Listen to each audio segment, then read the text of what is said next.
Hello everyone, welcome to the session. In this session, we are going to discuss how keyboard works internally, what happens when we press the key on the keyboard, how operation goes at the back end. So let's begin our session. This is the diagram I have drawn to explain the internal working of keyboard. At the left side, this is showing the keyboard component. This is showing the keyboard internal parts, and at the right side this is showing the computer, and keyboard is connected to computer via USB port or PS2 connector. These are the component of the keyboard which we already discussed in the previous video. If you have not watched that previous video, I will post the link in the description of the video. Please check that video. Once user press the key on the keyboard, the signal flows to the microcontroller.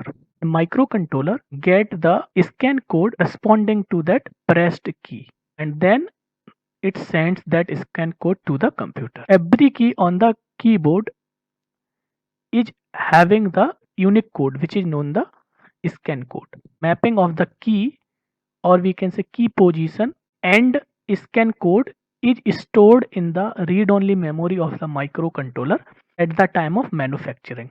Cable of your keyboard is connected to the port on the computer, whether it's USB port or PS2 port. Basically, that port is the part of the keyboard controller which is on the motherboard of the computer.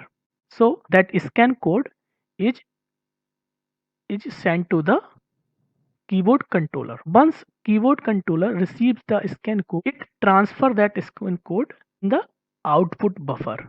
Buffer is nothing but RAM of the keyboard controller, and it raise this interrupt at the line 1, and this interrupt for the keyboard controller is IRQ1. It raise this interrupt, it raise the interrupt to the interrupt controller. Keyboard controller is connected to the interrupt controller. This interrupt controller is also known as PIC, programmable interrupt controller. Interrupt pin of the keyboard controller is connected to the interrupt pin of the interrupt controller. Once interrupt controller thinks that interrupt flag is enabled, interrupt controller send the interrupt to the processor or CPU. The keyboard controller, interrupt controller, CPU, all are the hardware component. All are the hardware component, and these are the keyboard controller connected to interrupt controller with the particular pin. Interrupt controller is connected to the CPU with the particular pin, and those pins are the interrupt pin. So processor has received the interrupt from the interrupt controller. This type of interrupt is called the hardware interrupt because it is coming from the hardware itself.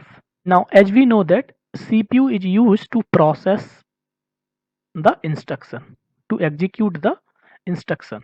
Suppose you have this program and it contains few instruction a plus b and some b plus c.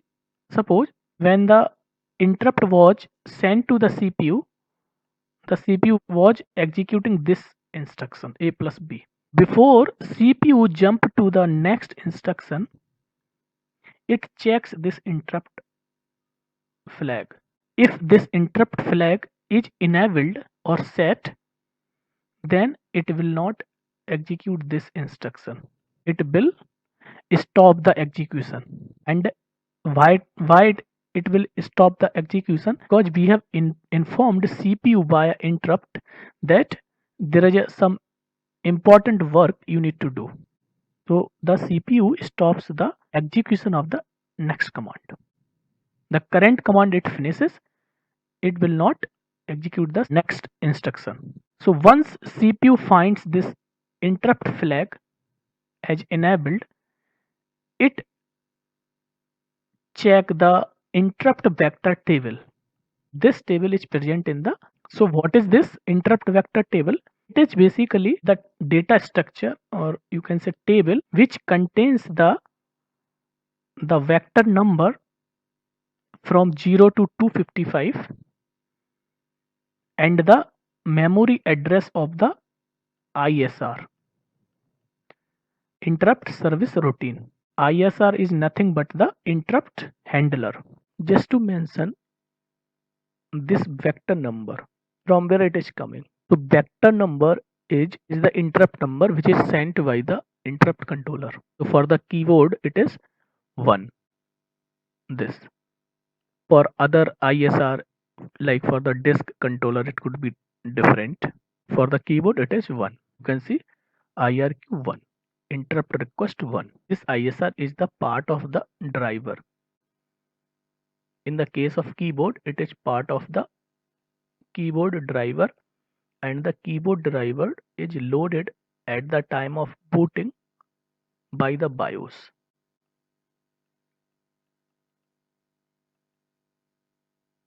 So when the booting process started, the BIOS loads the keyboard driver in the RAM. Somewhere it is present in the RAM, this ISR. And this table, IVT interrupt vector table, is, is pointing to this ISR. Here it would be starting address of this ISR here. So here this is also showing. So once CPU finds the ISR address, it starts the execution of this ISR. ISR will do few things. First, ISR will save the context of the CPU on the stack in the RAM. Basically, it saves the value of all the registers of the CPU in the stack.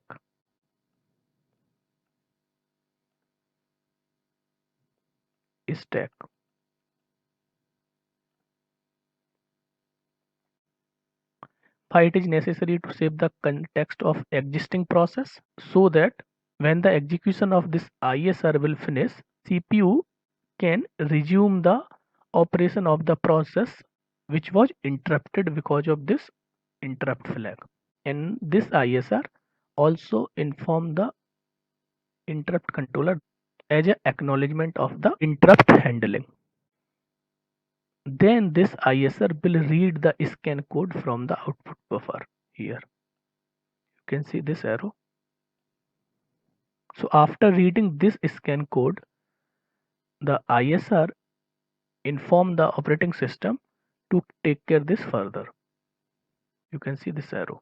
Once operating system receives this scan code, it convert that scan code into the actual key. Then the operating system checks if it can handle that key or not. If it is able to handle those keys, then it take care. If it is not able to handle, then it will raise the keyboard event to the active application for which the key has been pressed. So here you can see this arrow. It is raising the event which is the keyboard event. So normally it is the key pressed event or key down event to the application for which the key has been pressed. So at that time we can have a more than one key as well. For example, Control A, or you can also have a single key. You can also have more than two keys as well. And then that particular application will take care those event and will check what it needs to do with those pressed key. If it is a character key, then it will print the character on the screen. If it is some action key like to open the file or to open the search box, then it will that operation. Let's take the example of few keys to get the more clarity. At the moment I have opened the this application in the browser and I'm pressing Control F. So you can see this search box has appeared, and this Control F command, this is the shortcut for the browser to open the search box. When we press this Control F, when your browser is active, the scan code will be sent to controller, then CPU will do the execution of ISR, and ISR will read the scan code from the output buffer, will give it to OS. And after that, OS will check if it can handle or not. In this case, it will not, each key has been pressed for the browser. So, and this is the shortcut for the browser. and browser can only understand this. So in this case, operating system will raise the keyboard event to the browser, and browser will catch that event, will see the for which key this event has been raised, and will do the processing and will open this search box. Suppose here you are and you are pressing the Windows key. In case of Windows key, the operating system will handle on its own and it will open the start menu. Notepad plus you are pressing A. So in this case, key has been pressed for the Notepad plus plus. Operating system will raise the event to the Notepad plus plus application. Pressing Control F on the Notepad plus plus, search box will open. So Control F is the shortcut for the Notepad plus plus. So the operating system will raise the keyboard event to the Notepad plus plus, and Notepad plus plus will check the keys and accordingly it will process those keys. What action it needs to take, it will take to open the to open the search box or to write on the screen. In the coming videos, we will discuss more on the key event. We have seen that operating system raise the keyboard event. So we will see more on the keyboard event. So keyboard event can be the pressed key, can be the key down event, can be the key up event. So this is the whole process of things work in the background. Thanks for watching. See you in the next video.